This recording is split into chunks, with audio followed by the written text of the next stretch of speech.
Assalamualaikum warahmatullahi wabarakatuh. Halo semuanya, balik lagi bersama saya Raffi di Lampung Dev Academy. Di video ini saya mau jelasin mengenai alternatif state management di React.js. Di React.js untuk membuat state, biasanya kita menggunakan useState atau menggunakan state di kelas komponen ya. Nah, kalau kita mau menggunakan state secara global, di React ini sebenarnya udah menyiapkan yang namanya React Context atau Context API. Nah, dengan Context API kita bisa membuat state secara global.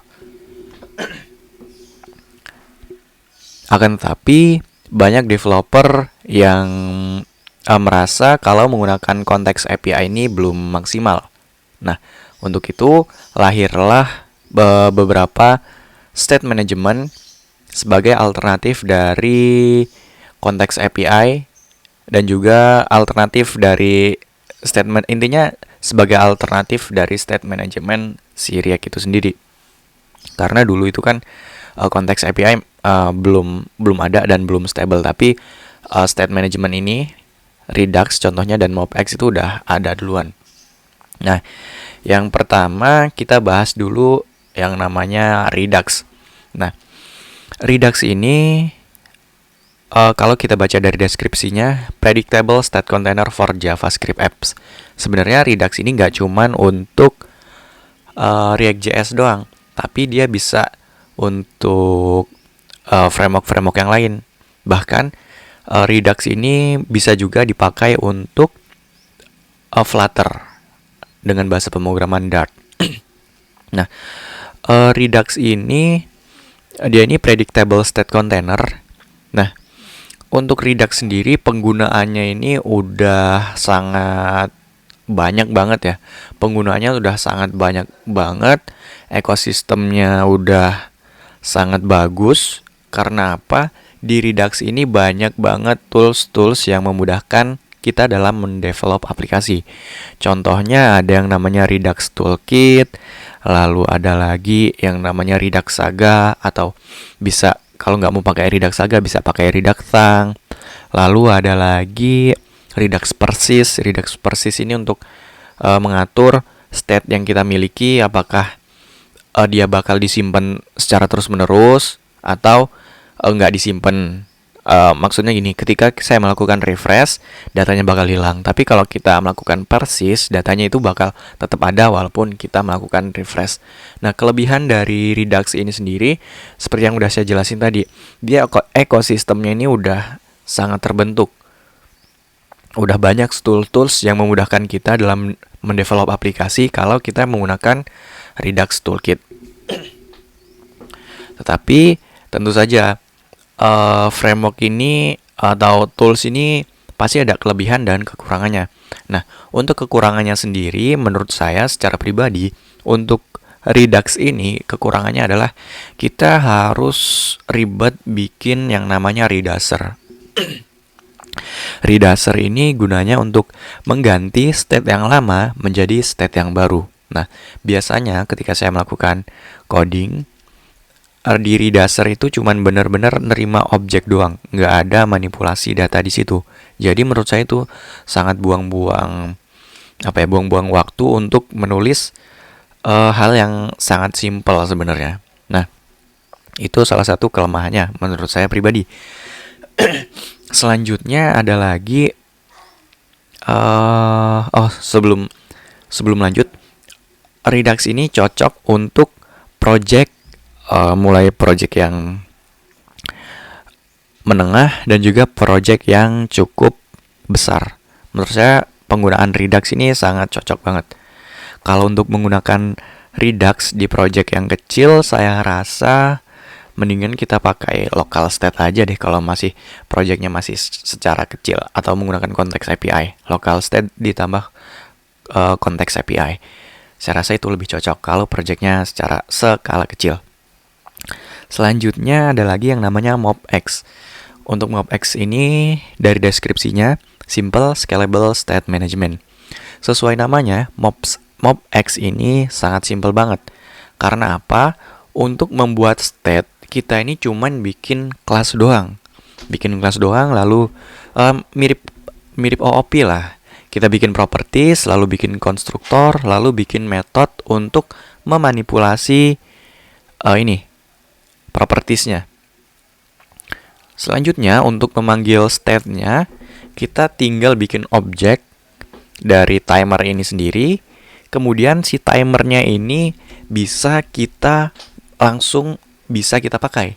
Contohnya nih di komponen timer view, props timer diisi my timer. Nah selanjutnya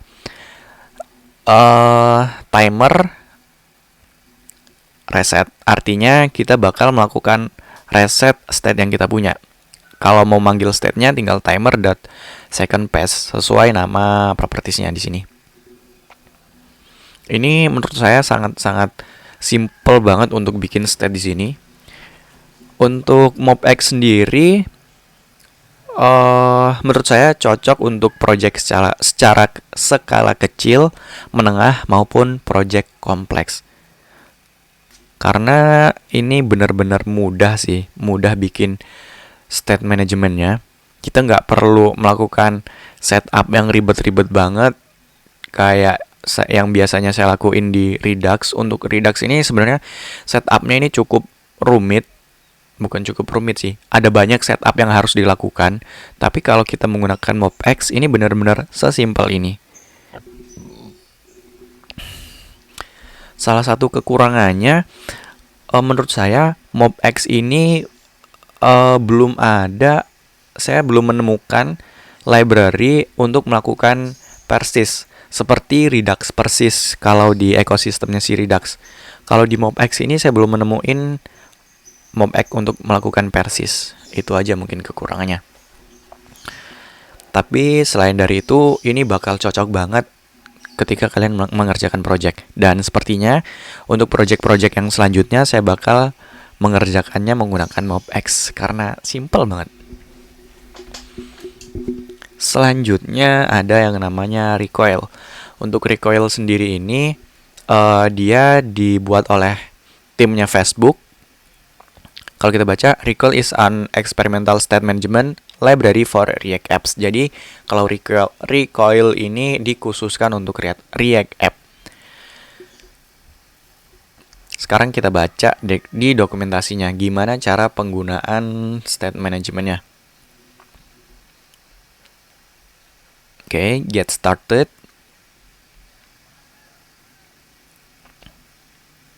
Oke, guides, coba intro, atoms, coba di sini mana? Get started, coba deh get started.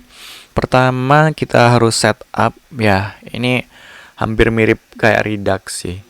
Ada setup untuk rootnya. Kalau di Redux kita pakai provider. Terus untuk bikin state-nya dia pakai function atom. Lalu bisa dikasih key dan default value.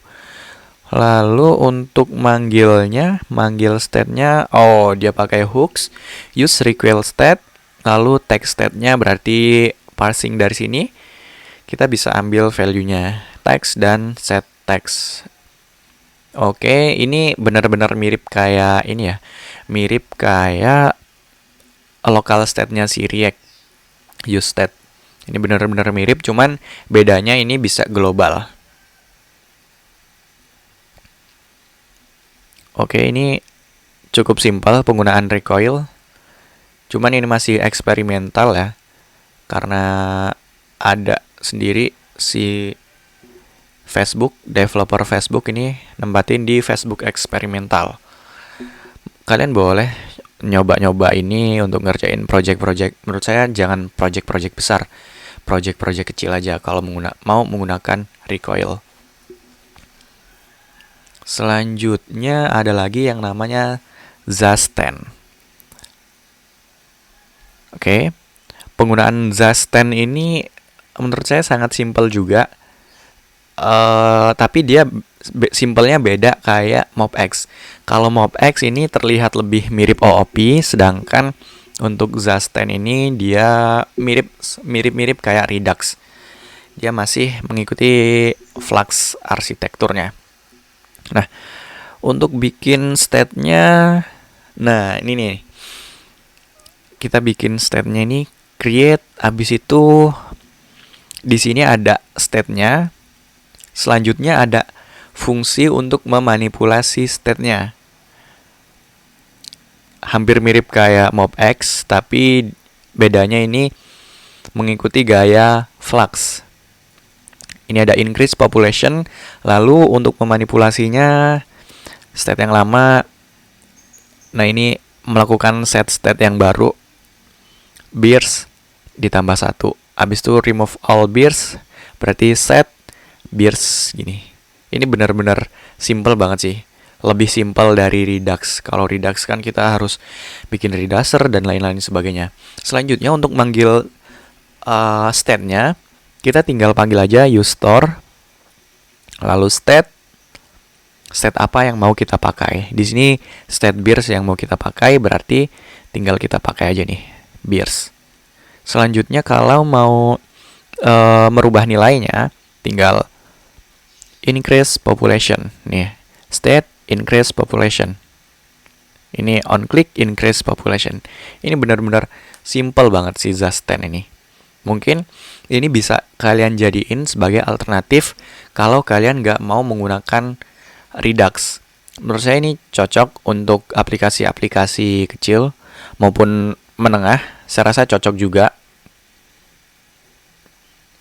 kalau kalian malas menggunakan Redux atau ribet mau nge-setup Redux. Zasten ini cocok buat dipakai. Selanjutnya ada lagi yang namanya pull state. Kalau kita baca deskripsinya, pull state itu simple state store using Immer and React hooks. Use part of your state by pulling it anywhere you like. Oke. Mari kita lihat gimana cara penggunaannya. Nah, untuk cara penggunaannya, kita bikin objek dari store-nya si pull state, lalu nerima value yang akan menjadi state. Ini ya, is dark mode. Nah, selanjutnya cara panggilnya tinggal UI store. Ini mirip kayak React.js local state ya, hooks, use state, lalu dia mengembalikan nilai berupa state yang dibuat di sini ya. Lalu ini tinggal dipanggil, is dark modenya bisa kita pakai. Ini bisa jadi global state. Selanjutnya kalau untuk mau mengupdate gimana caranya? Untuk mau mengupdate, kita panggil UI store lalu update, preview state-nya digantiin ya, S sama dengan seperti ini. Ini untuk melakukan update-nya. Ini simple banget sih menurut saya, sangat mudah digunakan. Ini cocok juga untuk aplikasi secara kecil menengah. Ini cocok banget dipakai. Oke, saya rasa ini aja mengenai video kali ini, yaitu pembahasan mengenai state management yang bisa kita gunakan untuk React application. Oke, sekian video ini, semoga bermanfaat. Sampai jumpa di video berikutnya. Tunggu sebentar. Sebelum saya tutup, saya mau promosi sedikit. Saya lagi nulis buku yang saya lagi nulis buku React.js, dan itu di buku ini saya tulisin pengalaman saya selama kurang lebih hampir 3 tahun dalam menggunakan React.js. Di situ saya tulis bagaimana best practice ketika membuat aplikasi menggunakan React.js, dan target bukunya itu bisa mencapai 400-an halaman. Semoga aja nanti buku ini bakal bermanfaat buat banyak orang. Buat kalian yang mau pesan buku ini bisa hubungi saya, tapi bukunya masih dalam proses kepenulisan. Oke, semoga bermanfaat. Sampai jumpa.